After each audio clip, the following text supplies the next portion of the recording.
Haleluya. Shalom semua. Tahukah saudara-saudari semua mengapa kita berdoa? Mengapa Tuhan menyuruh kita berdoa? Apa yang berlaku semasa kamu berdoa? Oleh itu, Pastor Chris ingin menyampaikan perkongsian firman pada hari ini yang bertajuk Dia mengajak kita untuk berdoa. Haleluya. Ayat Injil pembukaan kita dari Lukas 18 ayat 1 yang berkata, dan dia mengatakan sebuah perumpamaan kepada mereka, bahawa mereka harus selalu berdoa dan tidak putus asa. Puji Tuhan. Tuhan menyuruh kita berdoa kerana Dia merancang untuk menjawabnya. Amin. Doa itu adalah idenya. Dialah yang telah mengajak kita untuk berdoa. Perkara ini patut menginspirasikan kamu untuk berdoa kerana bahagian yang indah tentang berdoa adalah kamu memperolehi jawapan-jawapan. Haleluya. Sebilangan orang telah menjadi begitu biasa berdoa tanpa memperolehi jawapan sehingga mereka sekarang tidak mempunyai keyakinan untuk berdoa. Dan sebabnya adalah kerana mereka tidak memahami kebenaran ini. Tambahan pula, mereka berdoa dengan cara yang salah. Mereka tidak berdoa dengan cara yang betul. Saya selalu memperolehi hasil ketika saya berdoa. Dan kamu juga patut memperolehi hasilnya. Persoalannya adalah, bagaimana kamu berdoa? Dalam perjanjian baru kita berdoa di dalam nama Yesus. Amin. Kita boleh meminta apa-apa sahaja daripada Bapa di dalam nama Yesus dan Dia akan memberikannya kepada kita. Amin.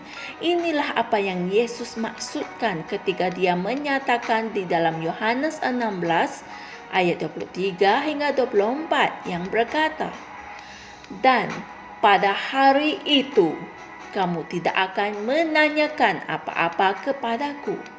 Sesungguh-sungguhnya aku berkata kepadamu, apa sahaja yang kamu minta kepada Bapa dalam namaku, Dia akan memberikannya kepadamu. Sampai sekarang kamu belum meminta sesuatu pun dalam namaku. Mintalah, maka kamu akan menerima, supaya penuhlah sukacitamu. Puji Tuhan. Ketika kita berdoa, kita berdiri di tempat Yesus. Kita mengambil tempatnya. Dan oleh itu, kita tidak boleh berdoa kepada Yesus di dalam namanya. Tidak. Tambahan pula kita meminta sesuatu dilakukan atau dijadikan di dalam nama Yesus.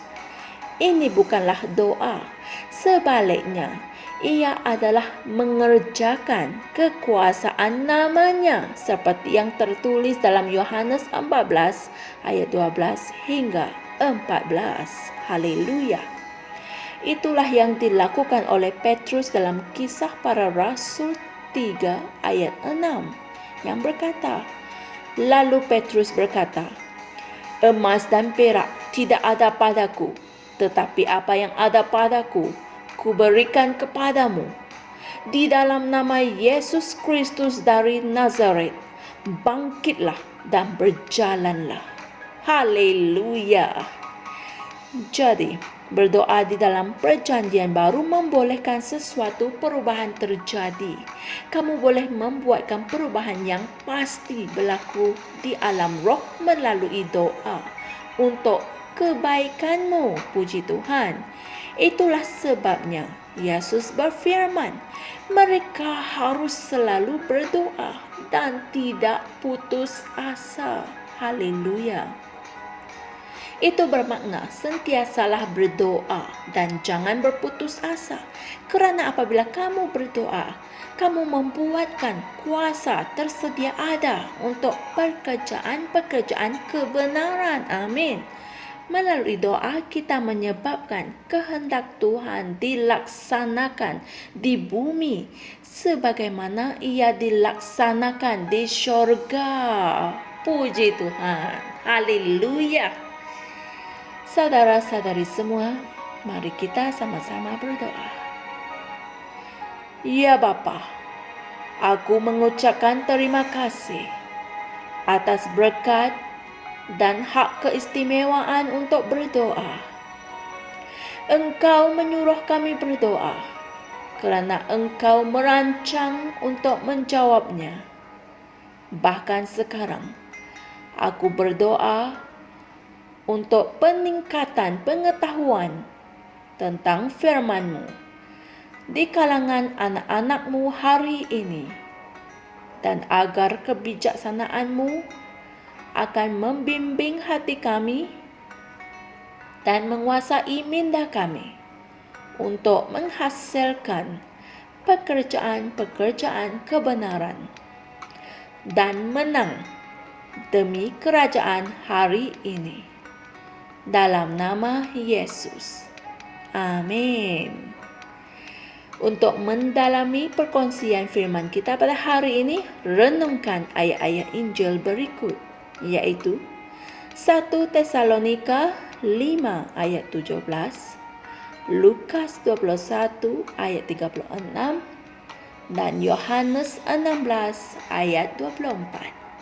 Haleluya! Maha mulia Tuhan. Betapa besarnya berkat dan keistimewaan untuk berdoa. Terpujilah Tuhan.